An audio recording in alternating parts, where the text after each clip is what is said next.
안녕하세요. 이정원에서 진행하는 송하의 쏙 점입니다. 개인적으로 해결하지 못하는 일이나 마음이 복잡하게 얽혀 있을 때 주역점으로 마음을 들여다보고 갈피를 세웁니다. 그럴 때마다 느끼는 것은 기가 막히게 응하는 괴사와 효사인데 얽힌 실타래의 단초를 잡아서 한순간 실 한 타래를 감아놓은 듯 마음속이 정리됩니다. 이것이 소감자 선생이 말씀하시는 극응인가? 신통방통하기가 말로 표현하기가 어렵습니다. 그러므로 주역점은 동기상응으로 느끼게 하는 절묘한 순간이 자연의 일원으로 자연의 원리에 맞추어서 살고 있다는 것을 증명해 줍니다. 동기상응이라는 것은 건조한 기운이 지나치면 불을 부르고 습한 기운이 넘쳐나면 물이 따르게 되는 것처럼 같은 기운끼리 응한다는 것입니다. 자연의 물상 중에서 어떤 것도 사람처럼 말을 하여 전하는 바는 없지만 우리는 자연을 보고 계절을 느끼고 그 속에서 자연의 상태를 저절로 알게 되는 것, 그것이 바로 동기상응입니다. 이러한 기의 교감은 숨을 쉬듯 자연스럽게 알아지는 일입니다. 주역점은 이러한 것을 괴와 괴사, 효사로 좀 더 구체적으로 상세하게 표현해 주는 것입니다. 이번 시간에는 천택리께 상괴에 대해서 설명해 드리겠습니다. 천택리께 구사효의 효사는 구사는 이호민이 삭삭이면 종길이리라. 호랑이 꼬리를 밟음이니 조심하고 조심하면 마침내 길하리라 라는 뜻입니다. 구사는 상괴의 초입에서 중을 얻지 못했고 음효자리에 양효가 앉아 있어서 바르지 못한 자리에 있습니다. 또한 학괴의 택괴 곁에 있고 구호 인군 밑에 대신자리이니 다칠 위험도 있고 두려운 처지에 이르러 있는 지경입니다. 그렇지만 구사는 뜻과 재질은 강하지만 힘을 행사하지 않는 자리입니다. 구사효가 동하면 소나절개로 공손한 상인이 호랑이 꼬리를 밟고 있지만 위태로움을 넘길 수 있는 것입니다.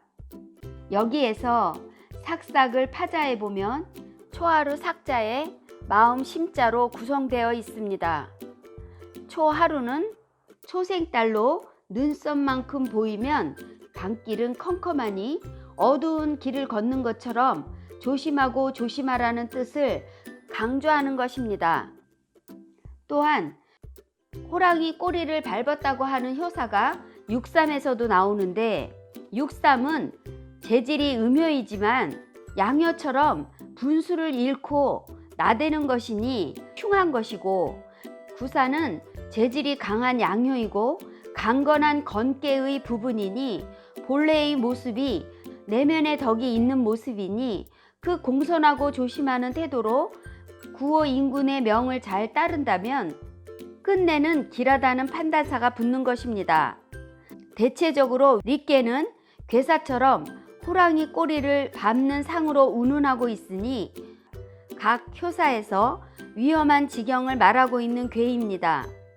육삼이나 구사처럼 같은 처지에 있어도 처신을 달리하면 길과 흉이 응하는 것은 다른 것입니다. 구사는 위태로운 처지를 잘 극복한 상으로 말할 수 있습니다.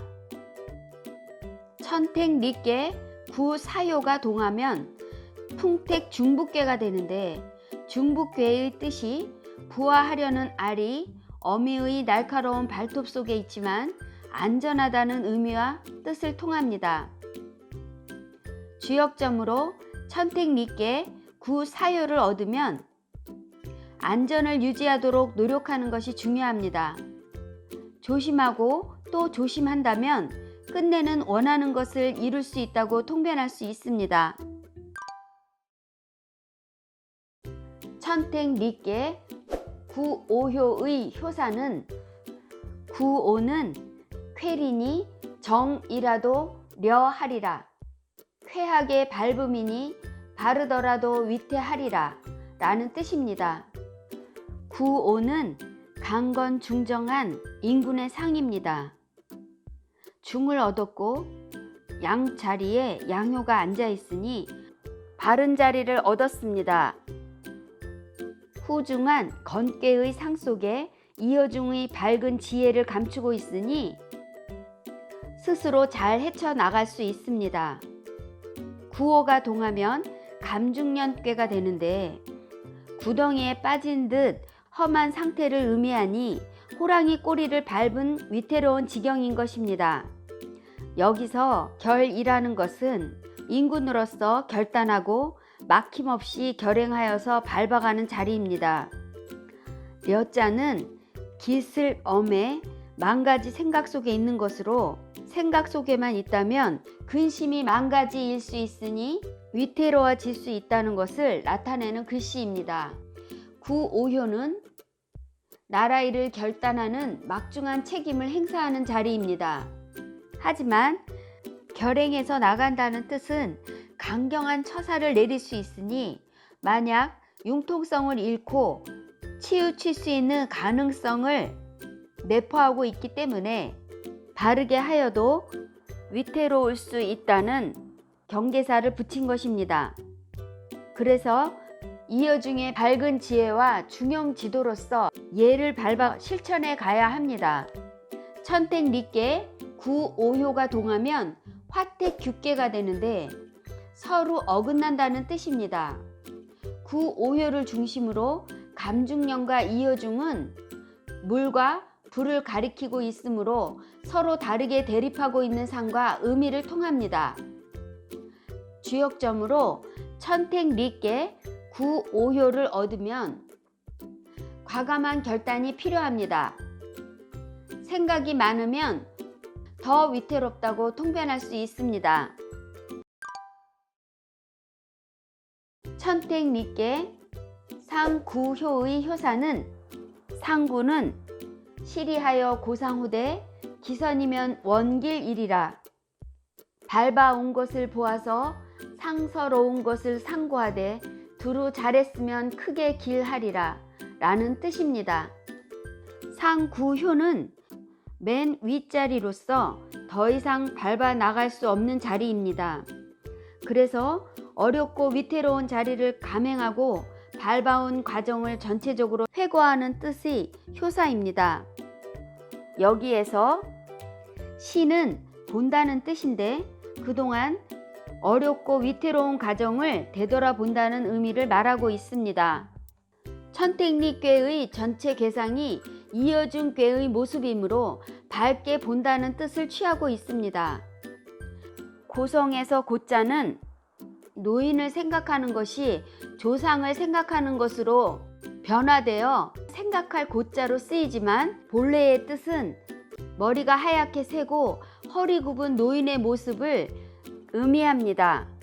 그리고 상자는 상서롭고 좋은 것을 뜻하므로 고상이라는 것은 위태로운 과정을 밟아오는 동안 좋은 일과 나쁜 일의 기륭을 헤아리는 뜻입니다. 기선에서 선은 물이 돌면서 흐르는 모습이 굴곡을 이룬다는 뜻으로 이는 살아온 모든 행동을 두루두루 통틀어 말하는 것입니다. 그리고 원길이라는 판단사는 살아오면서 쌓아둔 착한 업은 크게 길함으로 찾아온다는 것을 알려주고 있습니다. 이것은 사람이 태어나 자신의 명수대로 살지만 순간순간 운의 선택은 자신의 몫으로서 나아가는 것입니다. 그래서 길함과 흉함은 정해진 것이 아니고 선택에 의해서 얻거나 아니면 잃는다고 한 것입니다. 천택리꾀에서 상구효가 동하면 중택택꾀인데 방긋 웃는 모습으로 말하는 괴상이니 자신의 삶을 회고할 때 좋은 과거의 추억으로 웃으며 말할 수 있는 뜻과도 의미를 통합니다.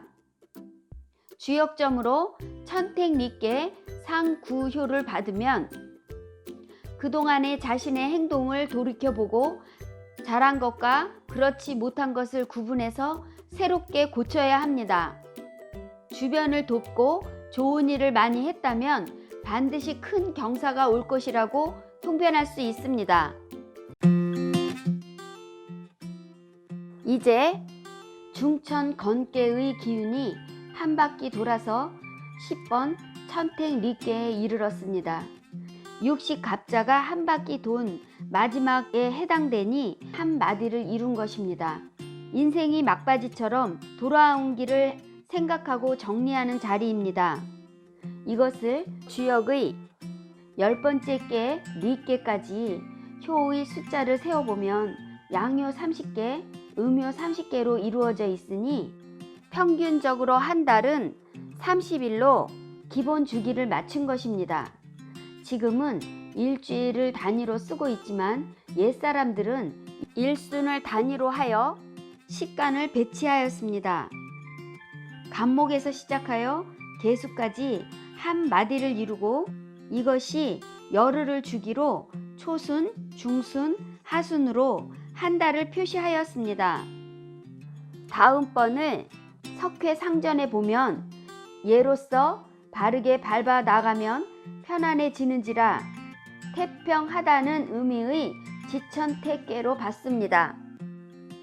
이제 11번 지천택깨는 다시 시작하는 뜻으로 천지의 소통을 의미합니다. 그래서 천지빗괴하는 상대적인 의미를 설명하고 있습니다. 다음 시간에는 11번 지천택깨를 설명해 드리겠습니다. 여러분, 송화의 쏙점은 여기까지입니다.